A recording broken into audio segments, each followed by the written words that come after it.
নমস্কার, ইসিসিএন খবরে আপনাদের স্বাগত। আপনাদের সাথে আমি অন্তরা। বিস্তারিত খবরে যাওয়ার আগে শুরুতেই হেডলাইন্স।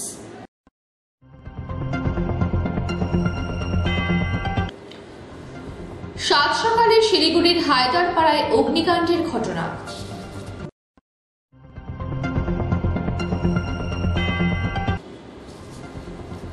পদ্মশ্রী সম্মানে ভূষিত হতে চলেছেন প্রখ্যাত পরিবেশবিদ বিজ্ঞানী একলব্য শর্মা।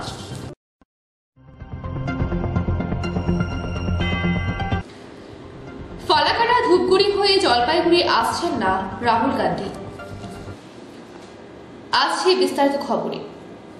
সাত সকালে শিলিগুড়ির হায়দারপাড়ায় অগ্নিকাণ্ডের ঘটনা। শনিবার সাত সকালে শিলিগুড়ির ৩৯ নম্বর ওয়ার্ডের হায়দারপাড়া বিবাদী সরণি এলাকায় একটি বাড়িতে অগ্নিকাণ্ডের ঘটনায় চাঞ্চল্য ছড়ায়। জানা যায়, এদিন বাড়ির মালিক হঠাৎ একটি বিকট শব্দ শুনতে পেরে তারা আতঙ্কে ঘর থেকে বেরিয়ে এসে দেখতে পায় বাড়ির ঠাকুর ঘরে দাউ দাউ করে আগুন জ্বলছে। এরপর তারা তড়িঘড়ি বাড়ি থেকে বেরিয়ে পড়ে ও এই দৃশ্য দেখে এলাকার বাসিন্দারাও ছুটে আসে। এরপর খবর দেওয়া হয় শিলিগুড়ি মেট্রোপলিটন পুলিশকে ও দমকল বাহিনীকে। ঘটনার খবর পেয়ে ঘটনাস্থলে পৌঁছয় পুলিশ ও দমকলের একটি ইঞ্জিন। দমকল বাহিনীর দীর্ঘক্ষণের প্রচেষ্টায় আগুন পুরোপুরি নিয়ন্ত্রণে আসে। অগ্নিকাণ্ডের ফলে ক্ষয়ক্ষতির পরিমাণ এখনো জানা যায়নি, তবে পুড়ে ছাই হয়ে যায় ঠাকুর ঘরের সমস্ত সামগ্রী। হঠাৎ এই অগ্নিকাণ্ডের ঘটনায় আতঙ্কিত হয়ে পড়ে স্থানীয় বাসিন্দারা। বাড়ির মালিকের প্রাথমিক অনুমান, শর্ট সার্কিট বা ঠাকুর ঘরের প্রদীপ থেকে এই ঘটনা ঘটে থাকতে পারে। খুব ভালো মতো পজিটিভলি নিজেদের কার্যনির্বাহ করছে এবং তারা যথারীতি সময় মতো আগুনটা নিভিয়ে দিয়ে সমস্যা থেকে সমাধান করেছে। কিভাবে আগুন লাগলো কি জানা গেল? ওটা জানা যাচ্ছে না। ঠাকুরের প্রদীপের থেকেও লাগতে পারে বা এটা কোনো ইলেকট্রিক ম্যাটারও হতে পারে। কি কারণে এখনো পর্যন্ত কেউ বলতে পারছে না। দমকলের ওনারাও কিছু বলেনি এ ব্যাপারে। যে ঘরটাই আগুনে পুড়ছে সেই ঘরটা কি ছিল, কিসের ঘর ছিল বলতে পারবো না। যে আপনারা দেখছেন এই জায়গাটার নাম, হ্যাঁ, এই জায়গাটার নাম কি? হায়দারপাড়া। কি হয়েছিল ঘটনাটা? আগুন লেগে গেল হঠাৎ। আমরা ওই দিকের ঘরে ছিলাম, বুঝতে পারিনি। এসে দেখি যে একদম ধাউ ধাউ করে জ্বলছে। তারপর কি হলো? তারপর সবাই পাড়ার লোক আসলো, তারা অনেক হেল্প করলো, তারাই নিভালো আগুনটা। তারপর ডিপ রুটেড ছিল আগুনটা অনেক। তারপর দমকল আসলো, দমকল এসে ওটাকে কন্ট্রোল করলো। গাছের মধ্যেও লেগে গেছিল। কিভাবে আগুন লাগলো কিছু জানা গেল কি? এটা লাইনের থেকে হতে পারে, কিংবা পুজোর ঘর ছিল তো ধূপকাঠি ছিল, সেটার থেকেও হতে পারে। কিসের ঘর ছিল এটা? পুজো ঘর ছিল? হ্যাঁ। কতটা ক্ষয়ক্ষতি হয়েছে? কতটা ক্ষয়ক্ষতি হয়েছে এটা তো কাঠের ঘর ছিল পুরো। ইসিসিএন খবর দিনহাটা। পদ্মশ্রী সম্মানে ভূষিত হতে চলেছেন প্রখ্যাত পরিবেশবিদ বিজ্ঞানী একলব্য শর্মা। পদ্মশ্রী চতুর্থ সর্বোচ্চ বেসামরিক পুরস্কার। শুক্রবারই সেই নাম ঘোষণা করেছে কেন্দ্র সরকার। আর নাম ঘোষণার পরই উচ্ছ্বসিত একলব্য শর্মা।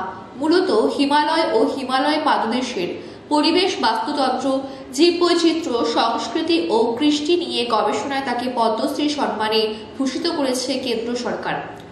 আর সেই পুরস্কার তুলে দেবেন রাষ্ট্রপতি দ্রৌপদী মুর্মু। একলব্য শর্মার জন্ম কার্শিয়াংয়ের সেন্ট আলফান্সো স্কুল থেকে উচ্চ মাধ্যমিক পাশ করেন। তারপর উচ্চশিক্ষার জন্য চলে যান বেনারস হিন্দু ইউনিভার্সিটিতে। সেখান থেকে পিএইচডি করেন তিনি। তারপর নেপালের কাঠমান্ডুতে international centre for integrated mountain development deputy director general পদে ছিলেন। তারপর সিকিমের GB Pant institute of Himalayan environment মুখ্য গবেষক পদ সামলান। এছাড়াও তিনি ইন্ডিয়ান সায়েন্স একাডেমির একজন অন্যতম গবেষক। পরে তিনি দিল্লির টেরি ইউনিভার্সিটির উপাচার্য পদও সামলেছেন। বর্তমানে তিনি উত্তরাখণ্ডের GP Pant university of national institute of Himalayan এনভায়রনমেন্টের চেয়ারম্যান এবং international centre for integrated mountain ডেভেলপমেন্টের মুখ্য উপদেষ্টা পদে রয়েছেন। শনিবার সকালে একলব্য শর্মাকে শুভেচ্ছা জানান শিলিগুড়ির বিধায়ক Shankar Ghosh.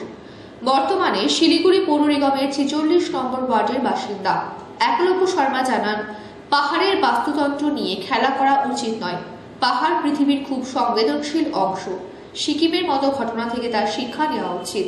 Of Himalayan environment Sikkim में इस्टेब्लिश करने के लिए गवर्नमेंट ऑफ इंडिया ने मेरे को यहाँ भेजा। उसके बाद मैंने यहाँ पे जो काम किया वो बहुत ही इम्पोर्टेंट फेज था मेरा लाइफ का। उसके बाद मैं फिर ये हिंद कुश हिमालयन रीजन 8 देशों में मैंने काम किया, और वो काम के रिकॉग्निशन में आज मेरे को पद्मश्री मिला है।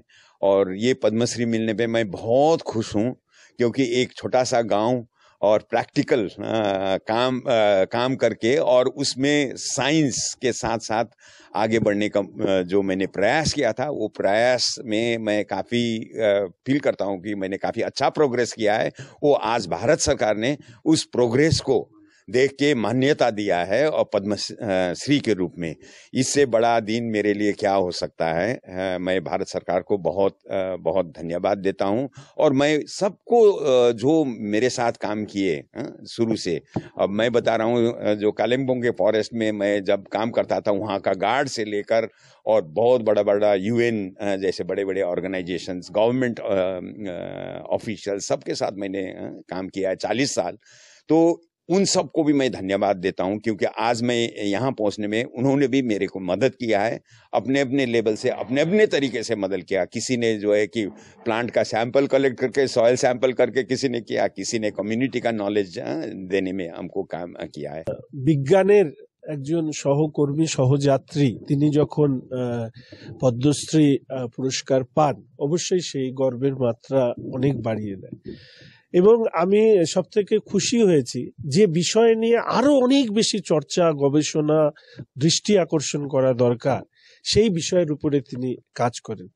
ইকোলজিস্ট হিসাবে তিনি আমাদের এই হিমালয়ান রিজনের 8টি দেশ, সেই 8টি দেশের হটস্পট, তার কনজারভেশন, তার সাস্টেনেবল ডেভেলপমেন্ট, তার কম্পোনেন্ট প্রিজার্ভেশন, শুধুমাত্র নেচার নয়, উনি যে কথাগুলো বললেন সেটা ল্যাঙ্গুয়েজ হোক, ফুড হোক, কমিউনিটি আন্ডারস্ট্যান্ডিং হোক, কমিউনিটি বিল্ড আপ হোক, এই যে বিভিন্ন ধরনের বিষয় যেখানে প্রায় 2 বিলিয়ন মানুষ বসবাস করেন, অর্থাৎ 1/4 অফ দ্য টোটাল ওয়ার্ল্ড, তার প্রতি কতখানি দৃষ্টি আকর্ষণ করা দরকার। আমার মনে হয় ভারত সরকার ওনাকে এই সম্মানে ভূষিত করে সেই বিষয়ে আরেকবার নতুন করে মানুষের সামনে বিষয়টিকে তুলে ধরেছেন। হোপফুলি উনি যে অ্যাওয়ার্ড পেয়েছেন সেটা আরো বেশি সংখ্যক মানুষকে এই অঞ্চলের প্রতি দৃষ্টি আকর্ষণ করবে, এবং আমি আশা রাখি এই অঞ্চলের, এই যে আমরা সিসমিক জোনের মধ্যে বাস করি এবং এখানে আমাদের মাঝে মাঝে ভূমিকম্পের সামনে পড়তে হয় এবং তার জন্য অনেক ধরনের ক্ষয়ক্ষতি ইত্যাদি হয়, বিভিন্ন ধরনের রিজার্ভার তৈরি করা হচ্ছে, বিভিন্ন বড় বড় বিল্ডিং, শপিং মল তৈরি করা হচ্ছে। এই ক্ষেত্রে কিভাবে আমাদের একটা সাস্টেনেবল ডেভেলপমেন্ট করা যায়, তার জন্য কি কি ধরনের রেস্ট্রিকশন সরকারের পক্ষ থেকে স্টেট এবং সেন্ট্রাল ইম্পোজ করা দরকার এবং মানুষের অ্যাওয়ারনেস বিল্ড আপ করা দরকার। আমি মনে করি যে ডক্টর একলব্য শর্মা এই ক্ষেত্রে একজন দূত হিসাবে কাজ করবেন এই অংশের মানুষের জীবন এবং প্রকৃতির সম্পদকে রক্ষা করবার জন্য। আমি আমাদের শহরবাসীর পক্ষ থেকে ওনাকে ধন্যবাদ জানাচ্ছি। ইসিসিএন খবর দিনহাটা। ফালাকাটা ধূপগুড়ি হয়ে জলপাইগুড়ি আসছেন না রাহুল গান্ধী। উনি বাগডোগরা হয়ে জলপাইগুড়ি আসবেন। সাংবাদিক বৈঠক করে সাফ জানিয়ে দিলেন জলপাইগুড়ি জেলা কংগ্রেসের সভাপতি পিনাকি সেনগুপ্ত। পাশাপাশি তিনি বলেন, কংগ্রেসের কোনো জোট সঙ্গী নেই, তাই স্থানীয় বাম সহ অন্যান্য দলের নেতাদের ন্যায়যাত্রায় আসার জন্য অফিসিয়ালি নিমন্ত্রণ করেননি। পাশাপাশি ধূপগুড়িতে ন্যায়যাত্রার ফ্লেক্স ছেঁড়া নিয়ে জলপাইগুড়ি কোতোয়ালি থানার সামনে কংগ্রেস কর্মীদের বিক্ষোভ। পুলিশের তদন্তের দাবি জানিয়েছেন এআইসিসি সদস্য শুভঙ্কর সরকার। আপনাদের কোনো জোট সঙ্গী পার্টিসিপেট করবে? আমাদের কোনো জোট সঙ্গী নেই তো। বামেরা পার্টিসিপেট করবে? হ্যাঁ, বামেরা পার্টিসিপেট করবে। সেটা অল ইন্ডিয়া কংগ্রেস কমিটি, আমাদের যে ইন্ডিয়া জোট আছে সারা ভারতবর্ষে, সে তাদের তরফে জানানো হয়েছে। আমরা লোকালি যেটা করেছি সেটা হচ্ছে, যারা আমাদের বিচারধারায় বিশ্বাসী, যারা সারা ভারতবর্ষে চান যে ন্যায় প্রতিষ্ঠা হোক, যারা বিভাজন বিদ্বেষের বিপক্ষে, যারা দুর্নীতির বিপক্ষে, সেই সমস্ত বহু মানুষজনকে আপনাদেরও তো নিমন্ত্রণ করেছি আমাদের কাছে সামিল হওয়ার জন্য। তা আপনারা যদি ন্যায়ের পক্ষে থাকেন, আপনারা যদি এই বিচারধারার পক্ষে থাকেন যে ভারতবর্ষ এক এবং অখণ্ড থাকুক, তাহলে অবশ্যই অংশগ্রহণ করবেন। জেলা স্তরে বামেদের সঙ্গে কোনো কথা হয়েছে? এক অফিসিয়ালি কোনো কথা নেই, এমনি কথা তো হয়, কথা হচ্ছে। ইসিসিএন খবর Dinhata. New Jalpaiguri rail station সংলগ্ন কুলিপট্টি এলাকায় পরপর কয়েকটি বাড়িতে চুরির ঘটনায় চাঞ্চল্য ছড়ায়। শনিবার সকালে ওই ঘটনাকে কেন্দ্র করে চাঞ্চল্য ছড়ায় গোটা এলাকায়। অভিযোগ, এদিন সকালে বেশ কয়েকটি বাড়িতে পরপর চুরির ঘটনা ঘটেছে। এরপরই এলাকাবাসীরা খবর দেয় পুলিশে। খবর পেয়ে ঘটনাস্থলে পৌঁছয় নিউ জলপাইগুড়ি থানার পুলিশ। গোটা ঘটনার তদন্ত শুরু করেছে পুলিশ। শাটার খুলে, দোকানের শাটার খুলে ভিতরে ঢুকে ক্যান্টার নিয়ে পিছন থেকে বাইরে গেছে। এটা নাম আছে করণ আর আছে মানিক। আমি চা বেচি স্টেশনে। এটা শনিবারে বিকাল 4টার সময় ছিল। রামাখোরেরাই তো চুরি করছে, বাইরের লোক তো এখানে আসে নাই, সব জানা আসে না, টার্গেট লোক। হ্যাঁ, দিনের বেলায় 1:30টার দিকে 16,000। এই যে ডয়ার ভাঙ্গে না, আমরা তো দোকান বন্ধ করে বাড়িতে চলে গেলাম। ইসিসিএন খবর 3হাটা। রেশন মিলছে না, এই অভিযোগ তুলে শিলিগুড়ি জলপাইগুড়ি হলদিবাড়ি তেরুলপাড়া এলাকায় রাস্তা অবরোধ গ্রাহকদের। বেশ কয়েক মাস ধরে ঠিকঠাক রেশন মিলছে না বলে অভিযোগ। রেশনের বদলে দেওয়া হচ্ছে কুপন, আর কুপন দেওয়া পুরোপুরি বেআইনি বলে টেলিফোনে জানান এক খাদ্য দপ্তরের আধিকারিক। ক্যামেরার সামনে হাতজোড় করে রেশন ডিলারের ভুল স্বীকার। রেশনের দাবিতে গ্রাহকদের বিক্ষোভ অবরোধ। তাদের দাবি, ঊর্ধ্বতন কর্তৃপক্ষ এসে সমস্যার সমাধান না করলে লাগাতার অবরোধ চলবে বলে গ্রাহকরা জানিয়েছেন। অবরোধের ফলে তীব্র যানজটের সৃষ্টি হয়। ঘণ্টাখানেক পর ঘটনাস্থলে জলপাইগুড়ি কোতোয়ালি থানার পুলিশ আসলে আলোচনার পর অবরোধ উঠে যায়। রেশন দেয় না, হ্যাঁ, আমার রেশনই দিচ্ছে না। যে রেশন ডিলার উনির কোনো দায়িত্বই নাই, তার জন্য আমরা রেশন পাই না। আজকে মাঝখানে রেশন নাই, দুয়ারে সরকার কারো বাড়িতে রেশন যাচ্ছে না। এগুলো তো ঠিক না। কুপন দেয়, কুপন তো দেওয়ার নিয়ম নাই, কিছুই দিচ্ছে না। স্যার কেউ নাই, স্যার আমার কর্মের কেউ নাই স্যার। আপনার নামে রেশন দিলে আপনি কি নাম? সবিতা দে। সবিতা দে। রেশন ডিলারের নাম কি? জায়গাটার নাম কি? বামনপাড়া। বলছি যে তাহলে আপনারা একদম কুপন দিচ্ছেন বলছেন, কেন কুপন দিচ্ছেন? কুপন তো দিতে পারেন। আপনি চলেন স্যার, ওই যে ছেলে আছে জিজ্ঞাসা করেন। আমি তো বলতে পারতেছি না স্যার। রেশন কি পাবে এরা? পাবে, হ্যাঁ দিব। দিচ্ছেন না কেন? ওরা অবরোধ করছে। যাই হোক, একটু অসুবিধা হয়েছে স্যার, আপনি আসছে মাল দিয়ে দিব। আমি এসে আমাকে অফিস থেকে বললো বসেন, কি করবো এখন, অসুবিধা হয়ে গেছে, কি করার। আমি ছেলে দিয়ে মাল তুলেছি। আমার নাম সবিতা দে। ছেলে স্যার মাল তুই। হ্যাঁ, অর্ধেক এমনও মানুষ আছে অর্ধেক দিন হচ্ছে রেশনের চাল খেয়ে বেঁচে থাকে। তাদের জন্য আমরা যদি না করি, আমরা মানুষ হয়ে মানুষের জন্য যদি না করি, তাহলে আমাদের কি অবস্থাটা হবে বলেন তো? হ্যাঁ, এমনও গরিব মানুষ আছে এই রেশনের চাল খেয়ে থাকে না, ঠিক মতো পাচ্ছে না তো। আর যা দিচ্ছে সেগুলো খারাপ মাল দিচ্ছে, ভালো দিচ্ছে না। আমার নাম সুপর্ণা চাকি। ইসিসিএন খবর 3হাটা। রাহুল গান্ধীর পদযাত্রা ও সভাকে ঘিরে সাজো সাজো রব জলপাইগুড়িতে।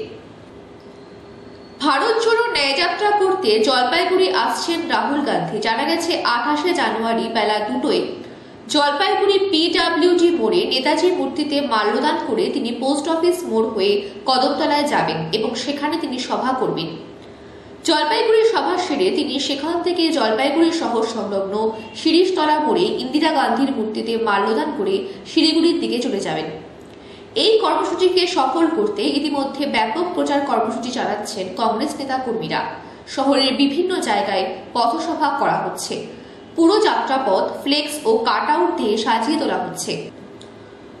জানা গেছে আগামীকাল জয়রাম রমেশ সহ অন্যান্য কংগ্রেস নেতাদের ন্যায়যাত্রার 300 জনের মূল টিম জলপাইগুড়ি ঢোকার মুখে খান্ডারা ধাবায় দুপুরের আহার সারবেন। সেখানে রাহুল গান্ধীও খাওয়া দাওয়া সারবেন ধরে নিয়ে জোর প্রস্তুতি চলছে। ইসিসিএন খবর 3হাটা। ইসিসিএন খবর এখনকার মতো এই পর্যন্তই। আপনারা দেখতে থাকুন ইসিসিএন খবর, সবার মাঝে সবার সাথে।